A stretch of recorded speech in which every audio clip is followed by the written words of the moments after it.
चर्चा होती है राष्ट्रीय स्तर पे, तो ये शिकायत लेकर पहुंच जाते हैं दिल्ली और ऐसे ऐसे मसले उठाते हैं कि लगता है कि भ्रष्टाचार बहुत व्याप्त है, लेकिन उसमें कार्रवाई भी होती है। मुझे लगता है कि अगर किसी भी अनियमितता को लेकर शिकायत हो, और आप तो दिलो जान से लग जाते हैं, मुझे लगता है चीफ सेक्रेटरी, राष्ट्रपति, पीएमओ तक आपके लेटरबाजी खूब होती रहती है, हम लोग भी आए दिन देखते रहते हैं मीडिया में।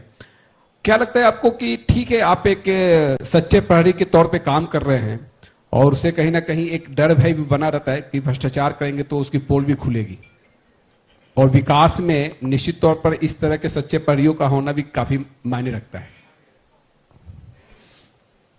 पहले तो साधना न्यूज का बहुत बहुत धन्यवाद, जिन्होंने मुझे आज इस मंच पे बुलाया इस कार्यक्रम में। मैं लगातार साधना न्यूज के प्रत्येक कार्यक्रम में आता रहता हूं। आपने जो भ्रष्टाचार की बात बताई कि सरगुजा सहित पूरे छत्तीसगढ़ में, मैंने अलग अलग क्षेत्रों में अलग अलग मुद्दों को समय समय पे उठाया, और मेरा जो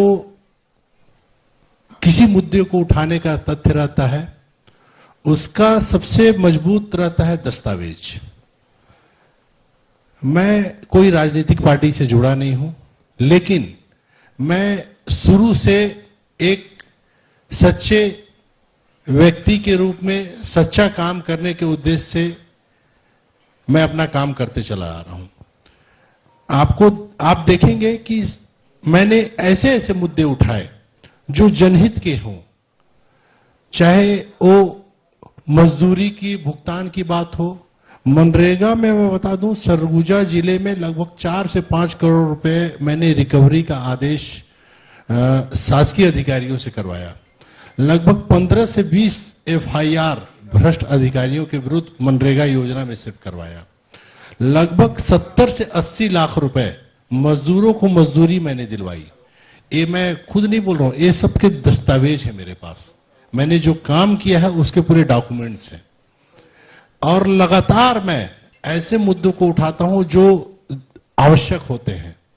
अब यहां के जंगलों को काटने की तैयारी हो रही है और हुई भी है, कट भी रहे हैं, लेकिन उसको भी मैंने लेकर माननीय सर्वोच्च न्यायालय में जनहित याचिका लगाई है। ऐसे बहुत सारे मुद्दे हैं। आपको मैं बताना चाहूंगा कि पूरे देश में 2008 में ग्राम न्यायालय अधिनियम की स्थापना को लेकर लोकसभा ने एक कानून बनाया था, लेकिन उस कानून का क्रियान्वयन पूरे देश में नहीं हो रहा था। ग्राम न्यायालय का उद्देश्य क्या था? गांव तक न्याय की पहुंच, आम आदमी को सस्ता सुलभ न्याय उनके घर तक पहुंचे और मिले, लेकिन उस अधिनियम का पालन नहीं हुआ, जिसको लेकर मैंने माननीय सर्वोच्च न्यायालय में जनहित याचिका लगाई है। आज भी वो जनहित याचिका माननीय सर्वोच्च न्यायालय में पेंडिंग पड़ा है। कुछ राज्यों को तो लाखों रुपए उस जनहित याचिका के चलते पेनाल्टी हुई, क्योंकि उन्होंने 2008 के कानून का अधिसूचना जारी नहीं किया। लाखों रुपए राज्य सरकारें को फाइन हुई है। ऐसे देखेंगे तो भूमि घोटाला हो गया, बहुत सारे ऐसे मामले समय समय पे मैं उठाता रहता हूं, और जैसे मुद्दे आते हैं मैं पहले पूरे विवेचना करता हूं, मैं अपने स्तर पे जांच करता हूं, लगता है कि मामला सही है, प्रमाणित है, तभी मामले को मैं उठाता हूं। लिहाजा इस बार मौजूदा सरकार भी जीरो टॉलरेंस की बात कर रही है। बहरहाल उसमें कितनी सफल हो पाती है, क्योंकि लगातार ईडी, सीबीआई, एसीबी, ईओडब्ल्यू की कार्रवाई होती रहती है, और उससे समझ में आता है कि जितने भी इस तरह की अनियमितता बढ़ती जाती है वो बख्शे नहीं जाते, और एक नैसर्गिक इंसाफ भी होता है, जो जैसा करेगा वैसा पाएगा। बहरहाल डॉक्टर फातिमा है, और मैं उनका इस मंच पे स्वागत भी करना चाहूंगा, और जिस विषय पर वो बात रखेंगी, मैंने उसको देखा है काफी करीब से, हमर लैब को। रायपुर में जब किसी का टेस्ट गंभीर बीमारियों का, कई सारे ऐसे टेस्ट जो बड़े हॉस्पिटलों में हो पाते हैं, वो हमर लैब में होता है।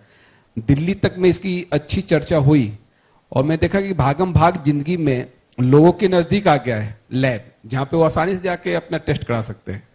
अभी आपका क्या अनुभव रहा हमर लैब को लेकर? कितने टेस्ट आपने किए और किस तरह से ये कार्य अभी चल रहा है?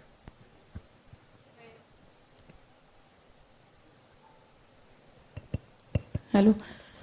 मैं सबसे पहले इस मंच पर आप सभी को मुझे अवसर प्रदान करने के लिए धन्यवाद देना चाहूंगी और सबके पहले साधना न्यूज चैनल को धन्यवाद देने के पहले मैं मेरे डीन डॉक्टर रमनेश मूर्ति सर और मेरे संयुक्त संचालक एवं अधीक्षक डॉक्टर आरसी आर्य सर का